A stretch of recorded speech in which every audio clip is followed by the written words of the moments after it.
The world is an appearance. It isn't real. It's an illusion. It's what the Hindus refer to as Maya, which means illusion. It's also Lila, which is play. And you could really see that in nature just by observing nature. It's like all of nature is playing with one another. You know, it's like there's a dance going on. The butterflies are dancing with the plants. You know, the mosquitoes are dancing with the humans. It's like a dance going on. That's Lila. It's the divine play. And so this is an appearance. The world's an appearance, much like a mirage. You look at a mirage and you keep chasing a mirage, but it's not there. It appears to be there. There appears to be water, but there isn't water. So the world's an appearance. It isn't real. It's a simulation. It's coded reality. It's information based. Zeros and ones. Everything is information. And so, but then yet you see something. So right now I'm looking, I'm seeing clouds, I'm seeing trees, I'm seeing the sun. So there is an appearance that is going on here, a movie being simulated, a game being simulated, an appearance being simulated via code, via information. And that shapes my reality as I perceive it with my senses. So what makes that possible? What makes it possible is it's probability based. The projection is probability based. So there is a very, very, very strong probability that you're gonna open your eyes and you're gonna walk out of your house, and if there are no clouds, they're going to see the sun. It's just part of the simulation. The probability of you seeing the sun is so strong that, you know, it could be something like 1,000,000,000 to 1. You know, like something, you know, something crazy that you're gonna see the sun. And so living in a universe where the sun does not exist is possible. However, you would have to really believe that there is no sun in the universe, and you really would have to believe it, and you would really have to focus on the thought, which is what I'm gonna try to explain to you what I understand about how to change matter with your mind. But understand this, it's very important to understand that everything is probability based. So for example, if you think positive thoughts, if you think that the world is a beautiful place, and if you think that human beings are nice, let's say, and kind, then you change the probability in your reality that when you go out into the world, you're more likely, there is more of a probability, a likelihood that you're going to meet individuals that fit that bill. Kind individuals, nice individuals, kind-hearted, and there's a good chance that pleasant things will happen to you because you have this belief inside your mind that the world is a beautiful place, and vice versa. You know, vice versa. Now, just because you think the world is a beautiful place and human beings are kind doesn't mean you ain't gonna get scammed, or it doesn't mean that, you know, you're not gonna experience unpleasantness. No, you probably will. Okay, you will actually, but the chances of you experiencing that are lessened. The probability of you experiencing unpleasantness, of getting scammed, meeting human beings that are heartless and selfish, it's lesser. The probability is lessened because you changed your belief about the reality that is being projected in front of you. Okay, so you see that everything is probability based. Just because you think positive thoughts doesn't mean you're somehow immune from negativity or encountering negative people and encountering that negative element of creation. Just you will encounter it less.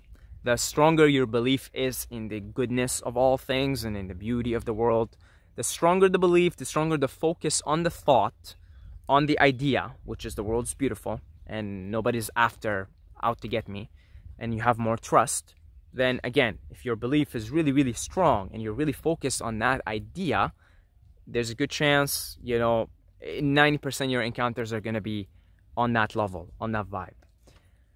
And so, every circumstance, every situation has its own probability. So like I said, you know, the probability of you living on an earth where there is no sun is very, very, very low.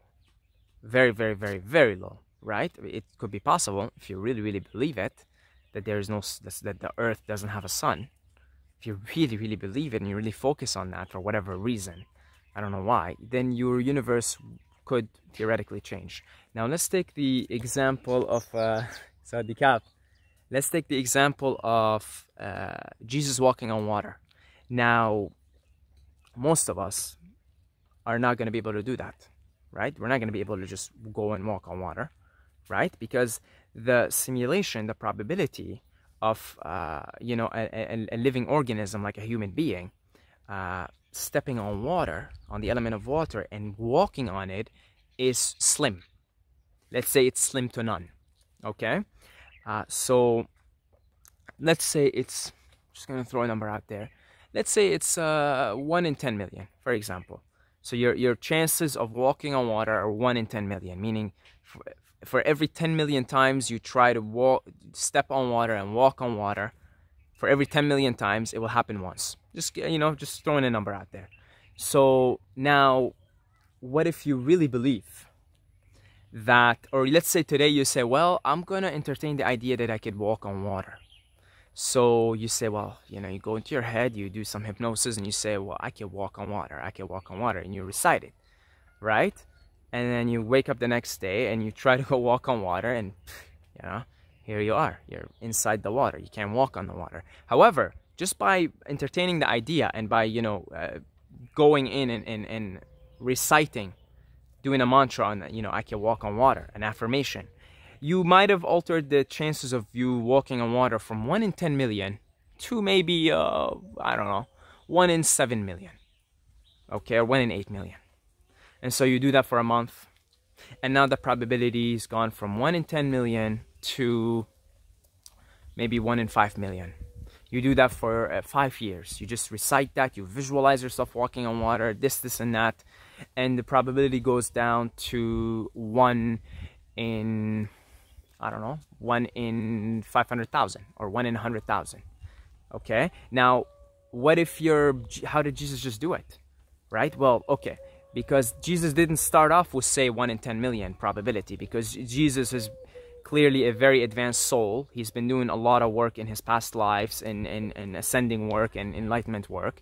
So when he came to his last life, the life he got enlightened in, when it came to that, it was like, you know, he already started with good probability that he could walk on water.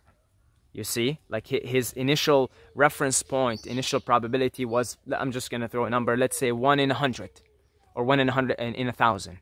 And then he goes to India, does the meditation, learns the yoga and blah, blah, blah. And then he reduces the probability further and further until it's like, he could do anything pretty much at that point. He's already beat the odds at that point. He's completely hacked into the game. But see, his initial reference point wasn't 1 in 10 million. We could say 1 in 1,000 because he's an advanced soul. So it all differs. Every situation differs. Every odd differs based on the beholder of the situation, on the beholder of the reality. Okay, like somebody who's born 7 feet tall, their probability of being a good basketball player is already so much higher than somebody like myself who's, you know, 5'5", 5'6", you know. So it like already, just by virtue of being born in that biological suit, in that biological vehicle, already by virtue of that, that person's probability of being a good basketball player is so much higher than mine.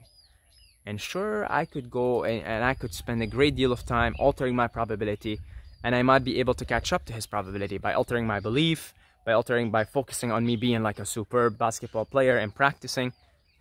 And all that work might not even do anything, because he might still have a higher probability of being a good basketball player just because he's 7 feet tall. You see? So it really is different. The probability of every situation, of every circumstance is very, very much subjectively different to each individual.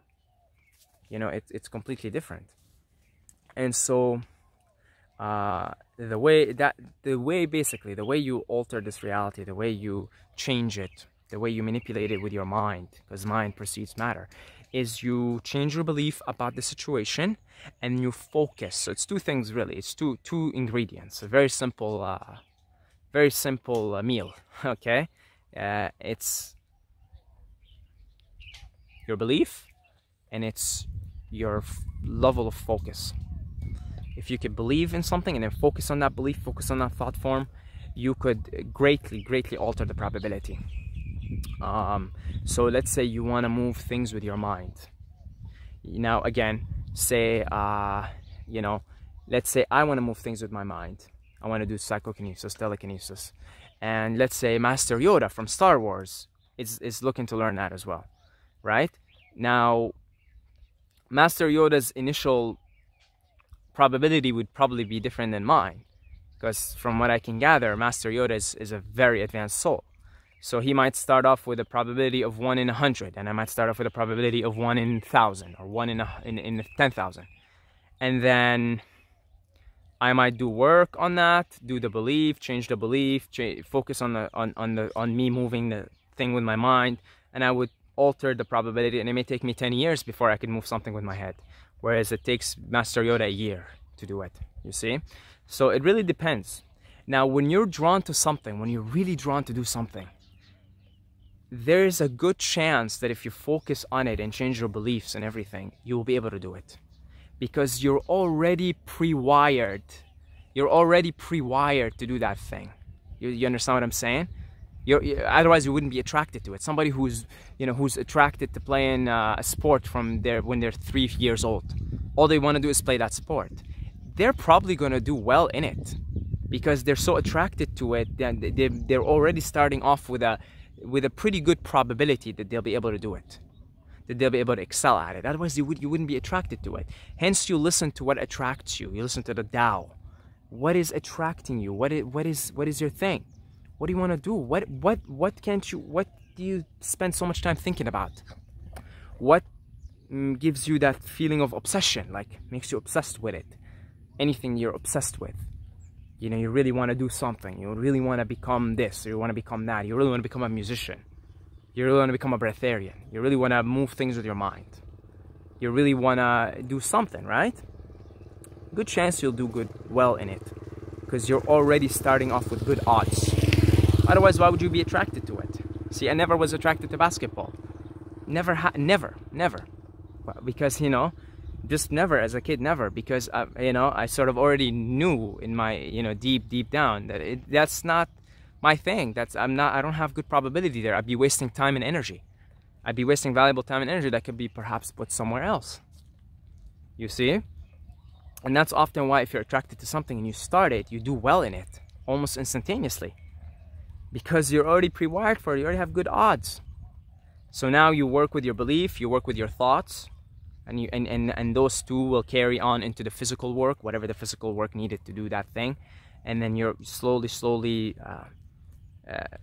sort of narrow down the probability, and eventually you beat the odds and you hack into the game, that particular game, whatever the game you're into is. And that's what visualization is in a nutshell. You're changing the belief. That's what affirmations are. You're changing the belief, and you're focusing. You're focusing on that new thought form. You're focusing on that new belief system. You're focusing on that new thing. And now you're beginning to really alter reality. You're really beginning to become the wizard that you're meant to be, the magician that you're meant to be. And yeah. So me and you might be standing here, looking at the same thing here. Roughly looking at the same thing. We're never looking at the same thing, but you know, we see mountains, we see clouds, we see plants, because there's a very strong probability that that's what's gonna pop up in the movie, right? So, but again, we're still gonna be seeing some different things. We're not entirely seeing the same thing, because we don't have the same mind, because the mind gives you the subjective reality. So you will still see different things here. You won't see the exact same things, and you won't be focused on the same things. Okay? So that's about it. Thank you to all the Patreons. They're up to 30 generous, lovely souls. I appreciate you guys. Thank you very much. And if you would like to support the family, you could do so either via donations on Patreon, do $2 a month, or one-time donations on PayPal. I love you guys. Here's a big kiss for everyone. And until next time, may the force be with you.